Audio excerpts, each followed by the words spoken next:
Hello, Happy New Year. Is anybody else freaking out that it's 2020? I still remember when it was 2015 and we were all cracking jokes like, ha ha ha, I'd tell you what's gonna happen in 5 years, but I don't have 2020 vision. And now it's like, we're here.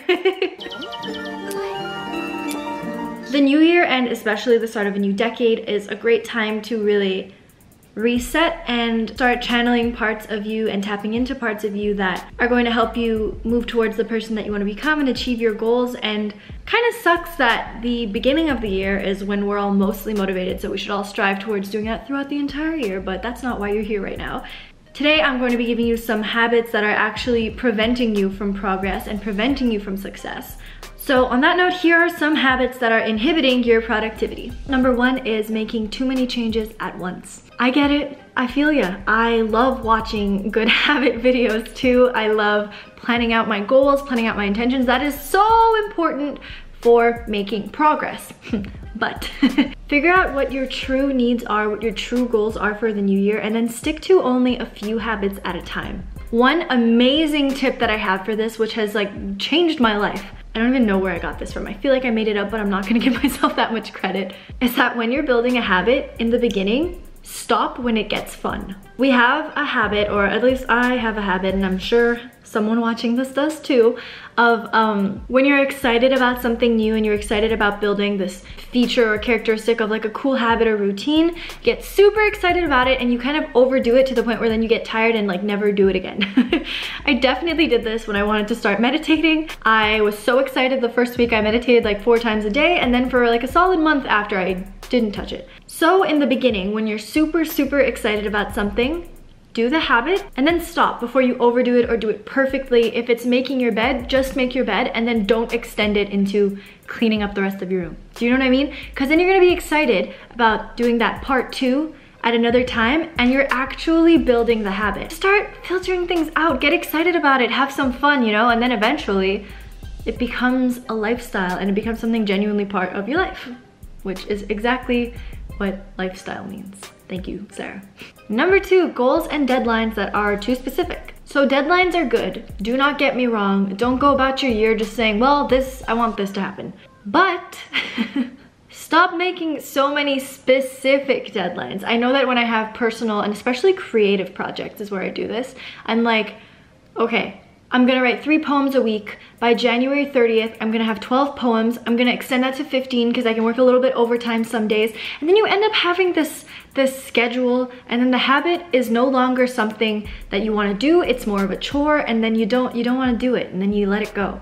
And then what happens? It's December 28th next year, and you're like, oh my gosh, I really wanna build this habit that I've been trying to build for the past 6 years. It happens to the best of us. So, because you know I do my research, a Watt article says, deadlines can quickly become unrealistic goals and measurements used as a whip rather than a tool to encourage peak performance. The article argues exactly what I was just saying, that too many structured deadlines will create a recovery period where you don't want to do anything and your productivity completely crashes. All right then, number 3 is to-do lists. My good pal and greatest enemy, to-do lists. We have a lot of arguments pointing towards something called a got done list instead of a to-do list. I wasn't a get-do list. So you see, if you like lists, there's still something for you. I love lists. Help. So Reva Seth in a Fast Company article does an excellent job of explaining what a got done list is, saying that you should regularly write down and check off your accomplishments, which creates a self-reinforcing cycle. It helps you visualize and appreciate the attributes you possess that drive you towards your goals. So this has a lot to do with your intentions and goal setting, which as I said are super important, but instead of saying I need to do this. So Tank says that to-do lists are bad because we're terrible at estimating time, which is kind of true. You know, you say like, okay, I'm gonna get this done, and you get it done, but 7 hours, 4 cups of coffee, 32 YouTube videos, and 1 mental breakdown later. They write that to-do lists are never quite done, and usually they always roll into what you're gonna do tomorrow, which means you never really feel satisfied, which I can drink water to that. And to-do lists allow us to avoid the important. So you're like, oh yes, I really have to do this huge work or school thing, but let me rearrange all of my emails because that's also on my to-do list, so I'm technically being productive. And it's like, are you? I feel really personally attacked right now. Next tip, don't tell anyone your goals. I need to say this louder, record it, and play it back for myself 100 times. So one article I'm going to bring up is by Psychology Today. So a really interesting study was actually done on this. They took a bunch of students who wanted to be psychologists and had them write down 2 activities that they would do in the upcoming week that could help them achieve their goal. Then they split the students in half and had the person in charge of the experiment read what the 2 activities were for only one half of the students. Then they let the week go by, and the following week they brought everybody back together and found out that for the people who had their goals and activities read out loud to the rest of the group, they actually didn't end up doing the activities, whereas the people who had them silently instilled in themselves were actually much more likely to.